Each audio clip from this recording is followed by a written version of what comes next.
ఇక రాహుల్ సభపై దుమారం, ప్రధాని మోదీ తల్లిపై కొందరు దుర్భాషలాడినట్లు ఆరోపణలు, బీజేపీ కాంగ్రెస్ కార్యకర్తల ఘర్షణ, పాట్నాలో రాహుల్ గాంధీపై కేసు, రాహుల్ క్షమాపణ చెప్పాలన్న షా, ఓటర్ల అధికార యాత్రకు బ్రహ్మరథం, అందుకే బీజేపీ కుట్రలు అని చెప్పేసి కాంగ్రెస్ చెప్తా ఉంది. నిన్న బాగా కాంగ్రెస్ పార్టీలో సంబంధించినటువంటి నేతలు అలాగే బీజేపీ పార్టీకి సంబంధించినటువంటి వాళ్ళంతా కూడా కొట్టుకున్నటువంటి పరిస్థితి పాట్నాలో. ఇది ఇట్లా ఉంటే అమిత్ షా తల నరికి బల్లపై పెట్టాలి ఎదుడుగా. ఆమె ఎందుకు అట్లాంటి వ్యాఖ్యలు చేసిందో తెలియదు. టీఎంసీ ఎంపీ అయినటువంటి మహువా గతంలో కూడా చాలా వివాదాస్పద వ్యాఖ్యలు చేసింది. అమిత్ షా తల నరికి బల్లపై పెట్టాలి, బంగ్లా నుంచి చొరబాట్లను అడ్డుకోవడంలో ఆయన విఫలమైనలు, టీఎంసీ ఎంపీ మహువా వివాదాస్పద వ్యాఖ్యలు, పోలీసులకు బీజేపీ ఫిర్యాదు. అమిత్ షా తల నరికి బల్లపైన పెట్టాలన్నట. ఎందుకు గంత కోపం ఎందుకు ఆయన పైన ఈమెకు? ఇగో ఈమె మహువా, టీఎంసీ ఎంపీ ఆమె మహువా మహిత్రా. కేంద్ర హోంమంత్రి అమిత్ షాను లక్ష్యంగా చేసుకొని తృణమూల్ కాంగ్రెస్ అంటే టీఎంసీ ఎంపీ మహువా మొయిత్రా చేసిన వివాదాస్పద వ్యాఖ్యలు సంచలనంగా మారాయి.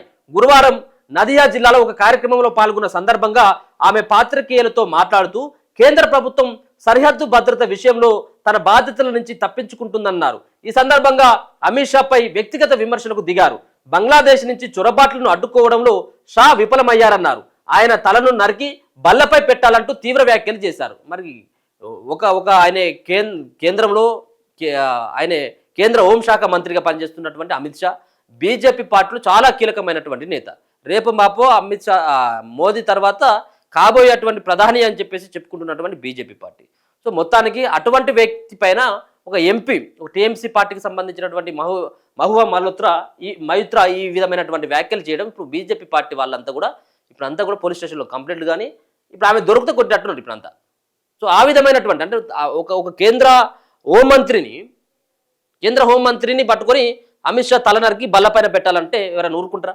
సరే ఉంటే ఉండొచ్చేమో. ఒక పక్కన బంగ్లాదేశీలకో లేకపోతే పాకిస్తానీలో వాళ్ళు రాకను కొంత కేంద్ర ప్రభుత్వము లేకపోతే విఫలమైపోతున్నప్పుడు కూడా సో ఆ వైఫల్యాలను ఎండగట్టాల్సినటువంటి బాధ్యత మీ పైన ఉంది. కానీ ఒకళ్ళు తల నరకాలి, ఒకళ్ళు పేగులు తీసుకురాలి, ఒకళ్ళు కాళ్ళు తీసుకురాలి అని చెప్పేసి ఒక బాధ్యతాయుతమైనటువంటి హోదాలో ఉండి ఒక ఎంపీ హోదాలో ఉన్నటువంటి వ్యక్తి ఆ మాట్లాడడం సరైనటువంటి విధానం కదా. అమిత్ షా ఎట్టుంటాడు ఏందనేది రెండో అంశం. కానీ ఒక తల నరికి తీసుకురావాలి బల్లపైన పెట్టడం అనేది అది చాలా తప్పు. బంగ్లాదేశ్ నుంచి చొరబాట్లను అడ్డుకోవడంలో షా విఫలమయ్యారన్నారు. ఆయన తలను నరికి బల్లపై పెట్టాలంటూ తీవ్ర వ్యాఖ్యలు చేశారు. దేశ సరిహద్దును 5 దళాలు కాపాడుతున్నాయని, అది నేరుగా హోం మంత్రిత్వ శాఖ బాధ్యతని పేర్కొన్నారు. ఆగస్టు 15న ఎర్రకోట నుంచి ప్రధాని నరేంద్ర మోదీ చొరబాట్లపై మాట్లాడుతున్నప్పుడు ముందు వరుసలో ఉన్న హోంమంత్రి చప్పట్లు కొట్టారన్నారు. మన సరిహద్దులను కాపాడడానికి ఎవరు లేకపోతే వేరే దేశం నుంచి ప్రతిరోజు ప్రజలు ప్రవేశిస్తుంటే చొరబాటుదారులు మన తల్లులు సోదరిమణులపై కన్నేయడంతో పాటు మన భూములను లాక్కుంటున్నారని మన దేశ పౌరులు ఫిర్యాదు చేస్తుంటే మొదట మీరు అమిత్ షా తల నరికి బల్లపై పెట్టాలని వ్యాఖ్యానించారు. హోంమంత్రిత్వ శాఖ హోంమంత్రి దేశ సరిహద్దులను రక్షించలేనప్పుడు ప్రధాని స్వయంగా చొరబాటుదారులు మన ప్రజలను ఇబ్బంది పెడుతున్నారని చెప్పినప్పుడు తప్పు మీద మాదా అని ఆమె ప్రశ్నించారు. మొయిత్రా వ్యాఖ్యల పట్ల బీజేపీ స్పందించింది. ఆమెపై పోలీసులకు ఫిర్యాదు చేసింది.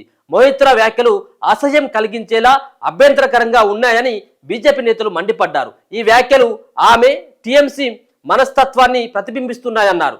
ఇదే టీఎంసీ వైఖరాన్ని కూడా ప్రశ్నించారు. ఒకవేళ కాకుంటే క్షమాపణలు చెప్పడమే కాకుండా మొయిత్రాపై చర్యలు తీసుకోవాలని డిమాండ్ చేశారు. కాగా మొయిత్రా వ్యాఖ్యలపై టీఎంసీ ఇప్పటి వరకు స్పందించలేదు. ఎందుకు స్పందిస్తుంది? స్పందిస్తే ఇప్పుడు ఇరకపోతుంది కదా. స్పందిస్తే ఇప్పుడు టీఎంసీ ఇరకపోతుంది కాబట్టి అది ఎక్కడ కూడా వాళ్ళు స్పందించరు. సో మొత్తానికి ఆమె యొక్క ఆక్రోశం వెనుక, ఆమె యొక్క ఆవేదన వెనుక అర్థం వేరే ఉండొచ్చేమో. కానీ ఆ ఆవేశాన్ని ఆమె ఈ విధంగా వ్యక్తపరచడం చాలా తప్పు. సో ఒక కేంద్ర మంత్రి పైన, కేంద్ర హోంశాఖ మంత్రి పైన తల నరికి బలపీన పెట్టమని చెప్పడం పట్ల బీజేపీ శ్రేణులంతా కూడా వాళ్ళంతా కూడా